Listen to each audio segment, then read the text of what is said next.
lifestyle, pleasure, joy. See, some people have money, but they don't even know how to spend it. And remember, it's not the amount that counts, it's the plan that counts, it's the thinking that counts. A father wads up a $5 bill, throws it at his son, and says, "Here, take the darn stuff if you need it that bad." He said, "Well, let's say you're getting your shoes shined." And the shoe shining boy's done a great job. And he's whistled and talked and kept you entertained, and you look down, you got one of the world's great shines. So you reach in your pocket and you pay him. Now, after you've paid him, you reach in your pocket and get a handful of change. And the thought occurs to you, shall I give him 1/4 or 2/4 for a tip for my fabulous shine? Shof taught me what the word tip meant. I didn't understand. I'm farm country Idaho. What do I know about tip, right? He says, "Do you know what tip means? T-I-P. Comes from a phrase. What is it?" He said, no, not sophisticated people. You don't wait and see. You ensure. Wow. When we come out of Trader Vic's, as we walk out the door, there is my car sitting right there. Both doors are open, and the motor is running.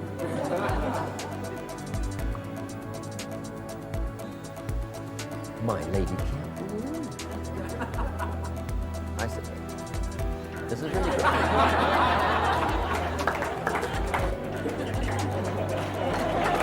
Incredible.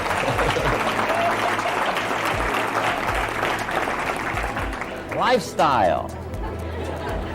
Somebody once said, money takes no right out of the English language.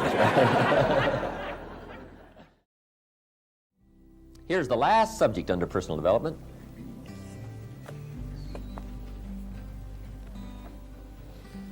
But it's one of the most important. It's called lifestyle.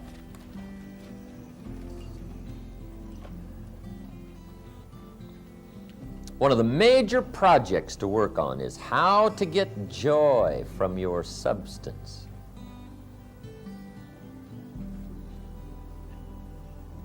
Lifestyle is figuring out ways to be unique. And see, uniqueness is that great challenge of taking what you've got and getting pleasure, joy from it. Getting experience from it. See, some people have money, but they don't even know how to spend it. At least they don't know how to spend it for joy. And remember, it's not the amount that counts, it's the plan that counts, it's the thinking that counts.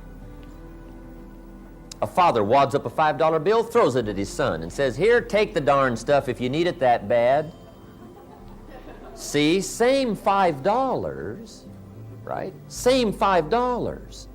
Only instead of being dispensed with joy, it's dispensed with animosity. Now the father gets no joy from the $5 by wadding it up and throwing it. See, that's not how you get joy from it. It's the same money, but it depends on how you spend it. It depends on how you give it.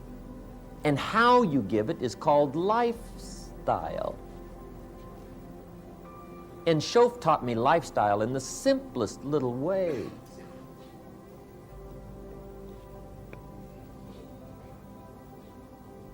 Shof taught me how to be a 2/4 person. So I didn't understand what that meant. He said, "Well, let's say you're getting your shoes shined, and the shoe shining boy's done a great job. And he's whistled and talked and kept you entertained, and you look down, you got one of the world's great shines. So you reach in your pocket and you pay him. Now, after you've paid him, you reach in your pocket and get a handful of change. And the thought occurs to you, shall I give him 1/4 or 2/4 for a tip for my fabulous shine? Shof said, here's lifestyle. If two amounts pop in your mind for giving, like 1/4 or 2/4, Shof said, always go for the higher amount. He said, become a 2/4 person. I said, well, what difference would that make? He said, all the difference in the world, being a 1/4 person versus a 2/4 person. Now, you got 1/4 or 2/4, so it's not the amount that's going to be the problem. The problem is how you spend it. See, that was unique.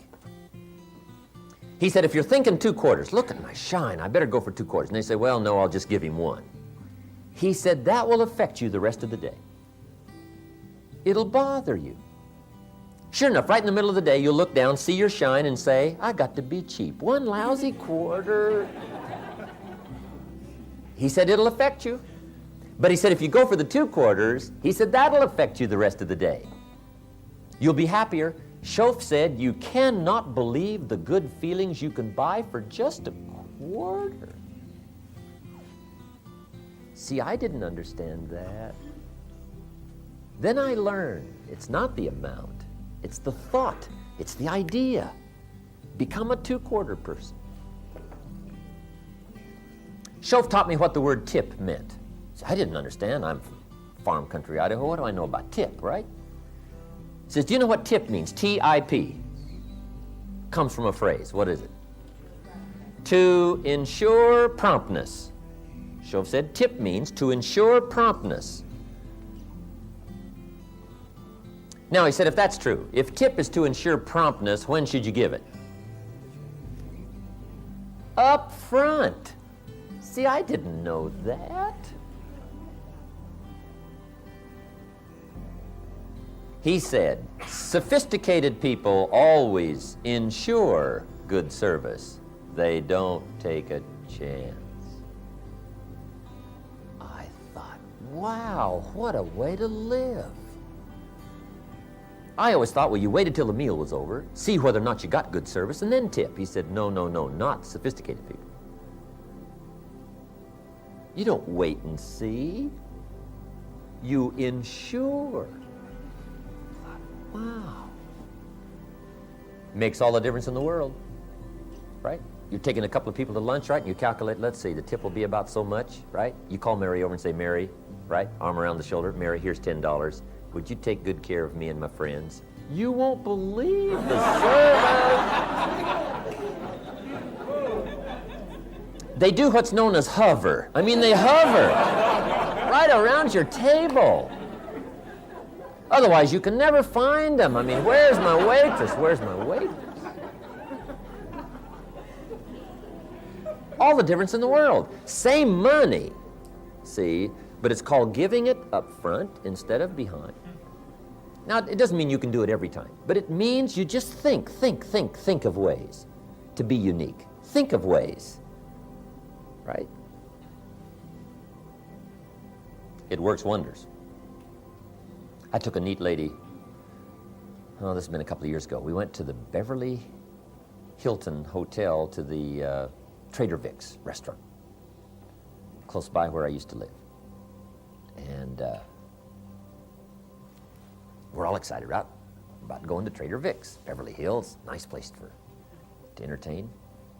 And when we get there, we drive up in front of Trader Vic's, and 2 attendants come out. One opens one door, one opens the other door. And they let out my lady friend. The other gentleman lets me out, says, Mr. Rohn, nice to have you here.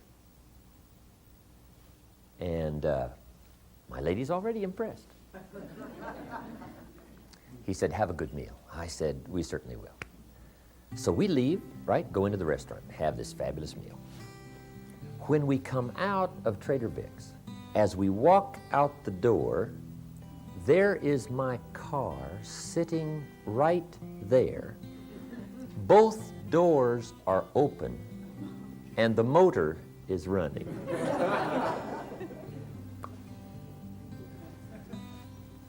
My lady can't believe it.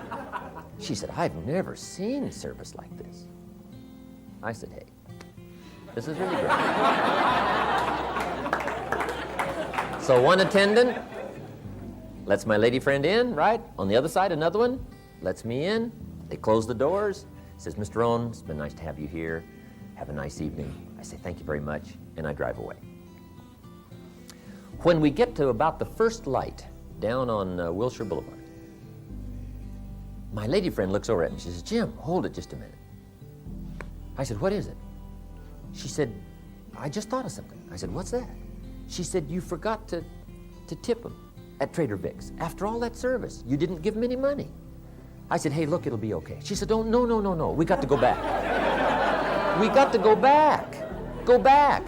I said, hey, take my word for it. It's okay. She said, no. We got to go back. I mean, we're not going any further. You got to, for that kind of service, you got to tip the money. And then I had to tell her that I made my first trip to Trader Vic's that morning.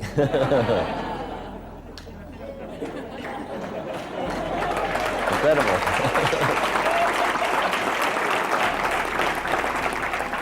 Lifestyle. Somebody once said, money takes no right out of the English language. If money is no problem, would you? Yes. You don't even have to go any further. But it doesn't take that much. You don't really have to be wealthy. All you have to be is smart. Smart, intelligence. Intellect is the measure of value. It is said the saints lived simply, not because they were holier, but because they were smarter. Could be. They were wiser. The simple things of life can many times be the most valuable. Lifestyle. Learning how to spend your money. Learning what to do with it. Anticipating versus waiting till the last minute. It's called lifestyle. A man in Detroit, Michigan, came to the seminar many years ago. Decided he was going to change his whole life. He said, Mr. Rohn, I got some major changes to make. And he said, you're going to be happy with my progress. I said, I don't doubt that.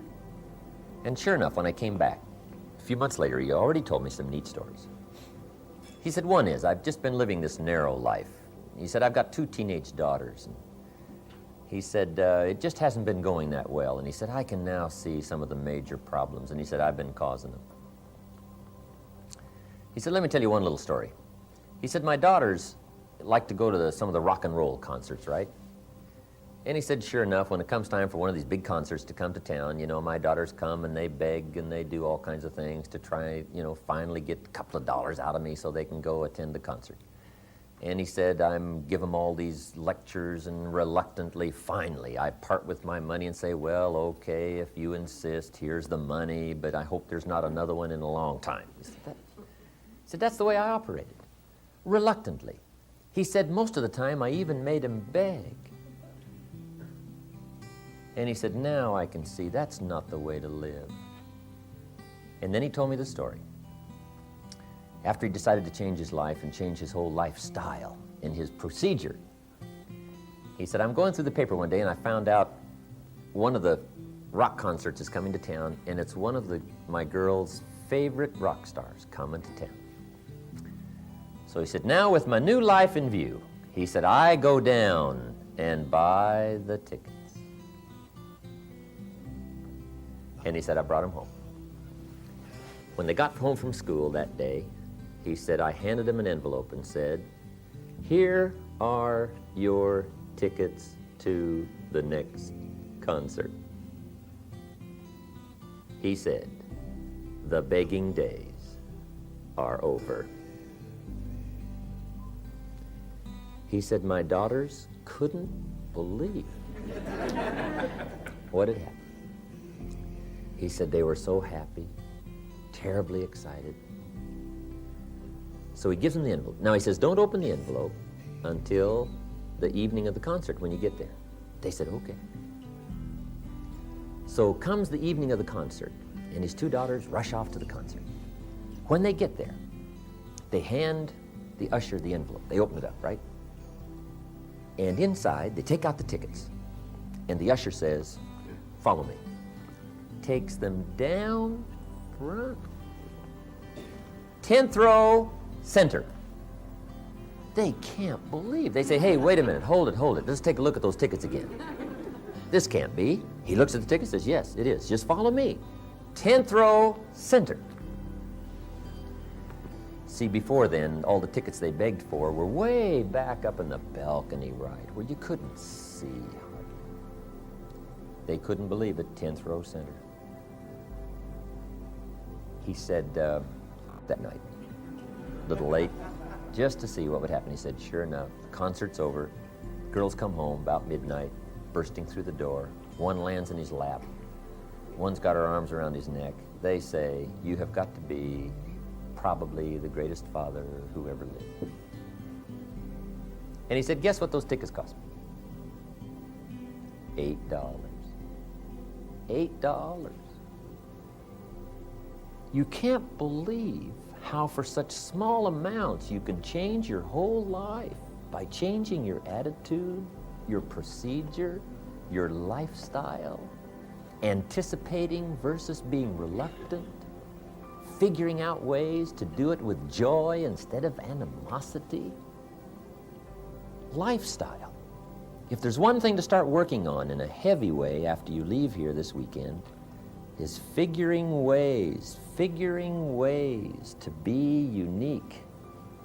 Remember, it's not the amount that counts. It's the plan that counts. Lifestyle, learning how to live.